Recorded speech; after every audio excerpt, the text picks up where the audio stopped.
a fire, done no. GRTS TV.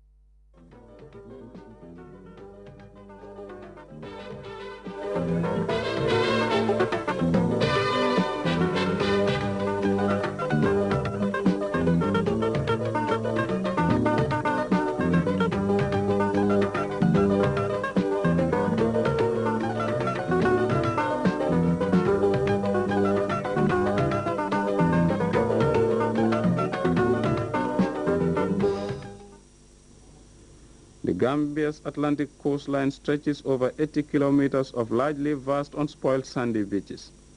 This priceless natural bounty constitutes its most striking tourist attraction, inspiring a flourishing tourism industry.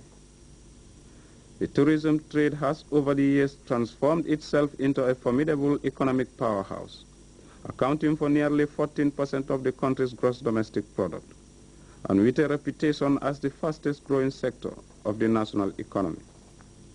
Several hotels litter the coastline and major tourism infrastructural development projects have been undertaken. Communities along the coast have a fortune to make a livelihood from maritime resources.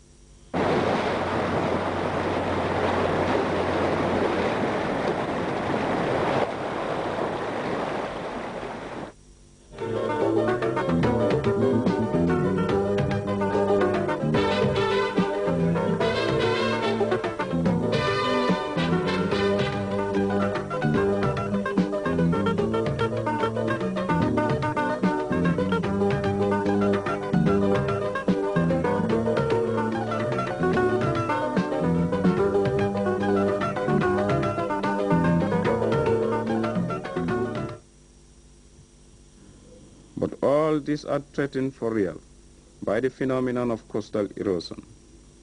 70% of the coastline is seriously affected. The beaches are being washed away on the average 5 meters per annum. This alarming proportion heralds a looming environmental, ecological, and socio-economic disaster, unless urgent and decisive action is taken. Entire structures have been washed away by marauding waves. The city of Banjul is increasingly shrinking in size in the face of unrelenting wave action. The only road link to the island capital is far less than 10 meters from the approaching waves at some points. Most of the structures close to the beach have crumbled down. Even the Muslim cemetery is not spared, with human skeletons protruding from the ground. The aggravating phenomenon was a seemingly intractable one, and almost the entire range of techniques hitherto employed have been of very little practical significance. About 70% of our coastline was lost. And there was a time when this erosion was progressing at a rate of 5 meters per year, which is quite significant. So there was a very ferocious attack by the waves on our coastline. I don't know whether it's fortunately or unfortunately, but a lot of harm or damage could have been done, more than what has been done. We have lost part of our cultural heritage, part of the Muslim cemetery. The economic values, like the hotels, were at a risk. I mean, the erosion was progressing at such a rate that we could have lost Keraba, we could have lost Senegambia, and a lot of economic values along the coast, including part of Albert Market and the Narek tank at Mile 3. Yes, sadly these have been short-term results. Over the last 5 years we've spent considerable sum to the tune of about $4 million with geotex bags that we had purchased from overseas, plus beach sand also been brought in from elsewhere to kind of solidify or at least give it some bag filling. Unfortunately, these have not been able to withstand the ferocious sea waves when they come in. So yes, we have tried to maintain a beach hotel by having some beach restorations. Unfortunately, these have not been able to last as long. The threat was just too grave to ignore, and any action for that matter must be decisive and on a scale never seen here before. With the change of government in 1994, the new leadership somehow attached a certificate of urgency to the problem. Sometime later, a contract for a comprehensive study was signed with a Dutch-based consultancy firm, Haskoning. Well, this project dates back to way down in 1994 when the new government just took office. And it started with a study of the erosion problem, which was undertaken by a Dutch company called Royal Haskoning. And it took about 3 years to complete the study.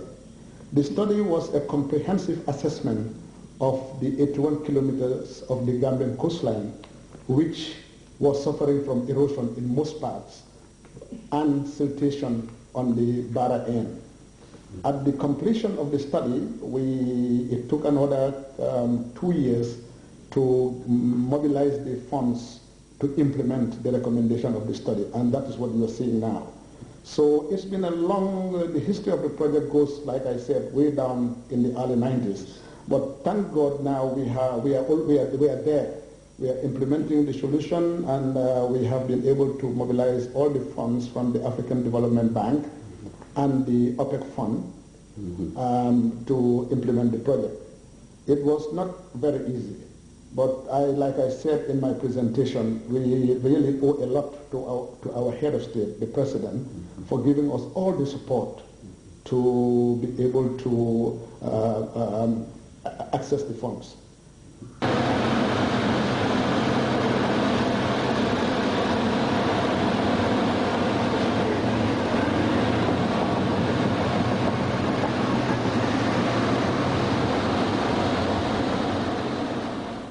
We were losing one of our main attractions, that is the beach. One of the main attractions for tourists to come to the Gambia is the open beach that we had. And losing it means we are losing a vital ingredient of tourism, because we don't have much to offer to the tourists except our wide beaches and peaceful beaches. And all that was going out. The conclusions from the consultancy report embodied what is certainly the most ambitious sea defense project ever undertaken here. 3 or 4 major areas were marked for urgent but comprehensive action. The project design has taken into account on a case-by-case basis the necessary course of action. Well, we have 3 different places. We have the Banyo Sandspit, the Banyo Beach up to Sandspit, and we have Cape Point, and we have the Senegambia Kairouba area, the hotel area. And we have looked for each location in a proper solution to find for the location itself. The beach nourishment with sand is quite a cheap solution. Yeah, it's quite, compared to rockworks, it's much cheaper. And that's what we did at Kololi. We have designed about 1 million cubic meters just in front of the hotel area, and just to put it in place. And then the erosion process will continue, but if you do that, then in 20, 30 years will remain that over there. And then in fact, then after that, according to how fast it goes, you should repeat it. But it is much cheaper than building structures, rock structures. At Cape Point we have selected the rock structures because there is no possibility to do beach nourishment with sand. There is no beach. The contract was finally awarded to a Dutch international dredging company, Deep Break Vault. The $300 million mega project finally got underway in September after some initial delays. But these delays could have been a blessing in disguise one way or the other. Contractually, we estimated 12 months. 12 months. But I can tell you, these guys are doing so well that in the revised program that they